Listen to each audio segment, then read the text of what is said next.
안녕하세요. 반갑습니다. 프로든입니다. 키토제닉을 하면 어떤 이점이 있는지 궁금하신 분들이 있을 거고, 이미 키토제닉을 해보신 분들은 여러가지 개선된 사항들이 아주 많을 거라고 생각합니다. 그래서 오늘은 키토제닉을 진행한 후에 나타나는 긍정적인 변화에 대해서 말을 해볼까 합니다. 물론 이론적인 측면이 살짝 섞여 있을 수도 있는데 제 개인적인 경험을 바탕으로 말씀을 드릴 겁니다. 그 전에 좋아요와 구독, 알람 설정 한 번씩 해주시면 감사하겠고요. 자, 그럼 개선된 사항들을 한번 알아봅시다. 부가적인 설명을 하게 되면 영상이 너무 길어지기 때문에 개선된 사항들만 나열을 하겠습니다. 간단하게 20가지 정도만 알아보도록 하고, 많은가? 여러분들과 저의 공통점이 얼마나 있는지 한번 비교해보는 것도 재밌을 것 같습니다. 다시 한번 말씀드리지만 제가 직접 경험한 개선 사항들을 말씀드리는 겁니다. 자, 모두의 관심사죠. 키토제닉을 시작하는 100%에 가까운 이유이기도 하고요. 저는 약 20kg 정도를 감량했는데요. 운동은 안 했습니다.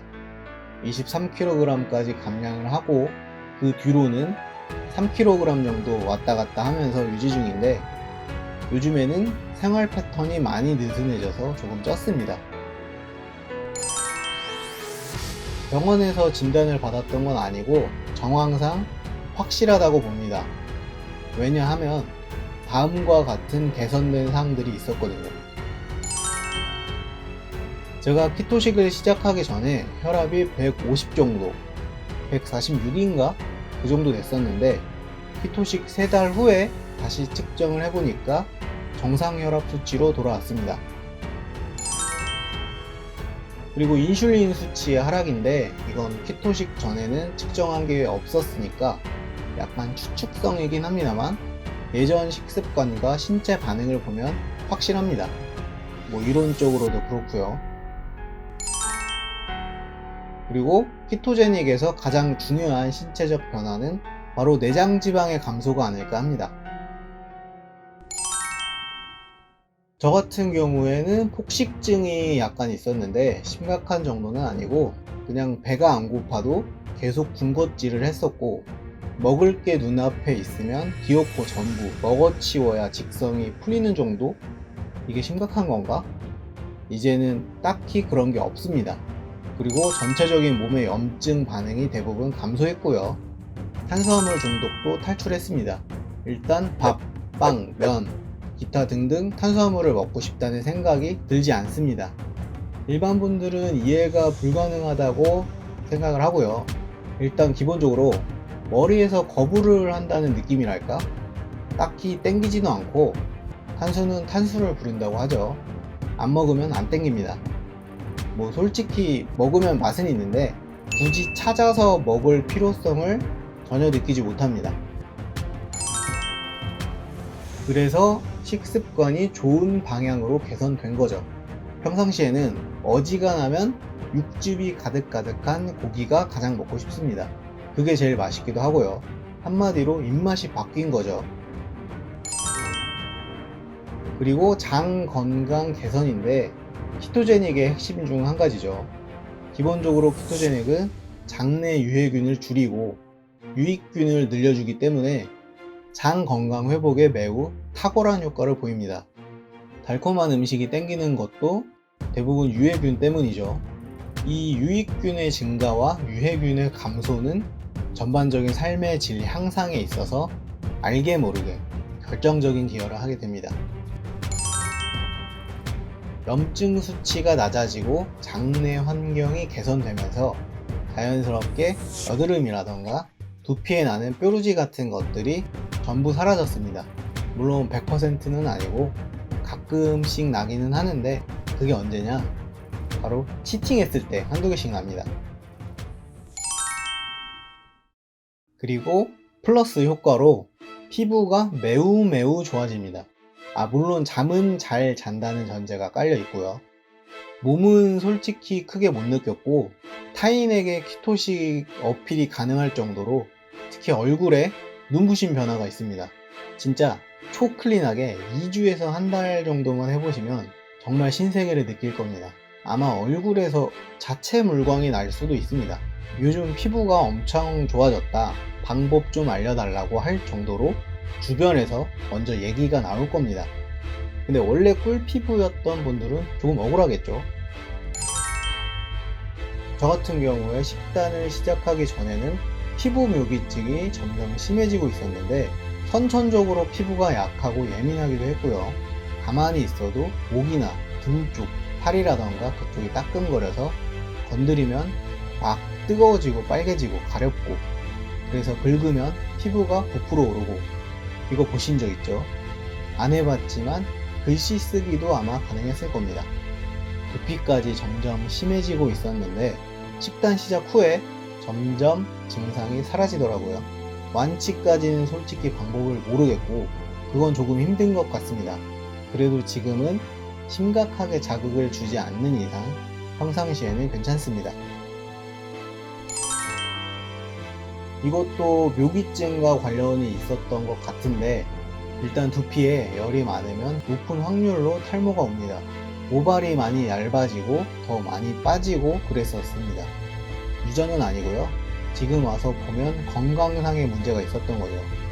한 달에 몇십만 원씩 지출을 하면서 두피 케어도 많이 받아보고 했는데 밑 빠진 독에 물 붓기라고 근본적인 원인 해결이 되지 않으니까 큰 효과는 없었죠. 그런데 키토식 2주차 때 우연히 문득 거울을 봤는데 모발이 두꺼워져 있는 겁니다. 보이는 두피의 양이 줄어든 거예요. 순간 뭐지? 기분 탓인가? 이렇게 생각을 하고 주변에 계속 물어봤는데 모발 상태가 좋아진 것 같다라는 평가를 많이 들었습니다. 그때부터 친구들에게 막 키토를 많이 보냈었죠. 그런데 아직까지도 저 말고는 아무도 안 합니다. 어렵죠, 솔직히. 이건 뭐 당연한 거죠. 살도 빼고 탈모기도 없어지고 피부도 좋아지고 공부도 많이 되고 외형적으로 많이 망가졌었는데 식단 이후로 이런 것들이 원래대로 회복이 되니까 자존감이 다시 돌아왔죠. 그리고 이거는 못 느끼는 분들도 있을 겁니다. 저도 딱히 크게 바뀐 건 없는데 느낌상 감정적으로 약간 들쑥날쑥했다고 해야 되나? 그런 게 많이 사라진 것 같습니다. 감정 변화의 폭이 예전만큼 그렇게 크지는 않은 것 같아요. 어떻게 보면 조금 이성적이고 냉정해진 것 같기도 합니다. 이건 분명히 아닌 분들도 있을 겁니다. 바보같이 그냥 하지는 않았겠죠? 사실 저는 16년도에도 지방의 눈명을 보고 나서 키토식을 한번 했었는데 한 달 만에 그만뒀던 이력이 있습니다. 그때는 아무것도 모르고 완전 무지했었죠. 금방 원래대로 돌아갔습니다. 그래서 다시 시작할 때는 후기도 많이 보고 조금 전문적인 정보가 부족하다 싶어서 관련된 책도 한두 권씩 사서 읽기도 하고 그러다 보니 여기까지 온 거죠. 저는 원래부터가 공부하는 담을 쌓고 살았던지라 그 당시에는 제가 논문까지 찾아볼 거라고는 상상도 못했습니다. 참 아이러니하죠. 안 읽던 책들을 읽기 시작하니까 당연히 독서량이 증가했겠죠. 지금은 저탄고주 관련된 책 이외에 전혀 다른 분야의 책들도 가끔씩 읽습니다. 물론 책 자체를 많이 읽지는 않아요. 상대적으로 많이 증가했다는 뜻입니다. 인생이 바뀌게 될 정도의 굉장히 중요한 습관입니다. 물론 지금은 안 하지만 식단 시작 1년 정도는 식단 일지를 매일 작성을 했었는데 이게 굉장히 큰 도움이 되었습니다. 그 뒤로 저는 항상 초보자분들에게 식단 기록하는 것을 강조해 왔습니다. 제 1년 동안의 기록 일지는 네이버 블로그에 들어가시면 확인할 수 있습니다. 생각보다 민감하고 중요한 문제인데 주변에 나한테 전혀 도움이 안 되는 사람들 있죠. 키토제닉으로 한 방에 정리가 가능합니다. 잘 알지도 못하면서 내 의사에 대한 존중은 없고 그거 하고 큰일이 나야 네가 정신 차리지, 뭐 걱정한답시고 막 비꼬고 비아냥대고 그러다 결과가 좋으면 은근히 질투하고 그때부터 살랑살랑 알려달라고 하고, 물론 가족이나 직장 생활에서 그런 거면 어쩔 수 없지만 이참에 내 인생에 아무런 도움도 되지 않는 쓸데없는 악 같은 부류의 사람들을 싹 다 걸러내는 거예요. 정말 엄청나게 편해져요. 이거 진짜 개꿀입니다. 자, 여러분들과 공통점이 얼마나 있나요? 이렇게 나열을 해보니까 모르는 분들이 볼 때는 무슨 약장수도 아니고 이거 사기 아니냐 이런 얘기가 나올 수도 있습니다. 충분히 이해가 가고요. 그냥 식습관 하나 바꿨을 뿐인데 엄청나죠? 제가 봐도 말도 안 됩니다. 이렇듯 저는 키토제닉을 진행함으로써 여러 가지의 크고 작은 개선 효과들을 느꼈는데 정리를 해보면 크게 두 가지로 나뉘게 됩니다. 첫 번째 신체적 변화와 두 번째 정신적 변화입니다. 특히 정신적 변화가 굉장히 크다는 게 특징인데요. 이게 꼭 키토제닉 때문이 아니라 다른 어떠한 계기가 되어서 그런 것 같기도 하고 사회적 경험치가 쌓여서 그런 것인지는 정확하게 모르겠지만 어쨌든 저는 식단 시작을 기점으로 상당히 많은 변화를 느꼈습니다. 이런 걸 보면 키토제닉이 왜 인생을 바꿔주는 식단인지 어느 정도는 이해가 되더라고요. 저와 비슷한 경험을 하신 분들이 아마도 꽤나 많을 겁니다. 자, 여러분들도 자신의 작은 변화들을 체크하면서 식단에 재미를 붙이는 것도 한 가지의 방법이 될 수 있습니다. 오늘 영상은 여기까지입니다. 끝까지 시청해주셔서 감사합니다.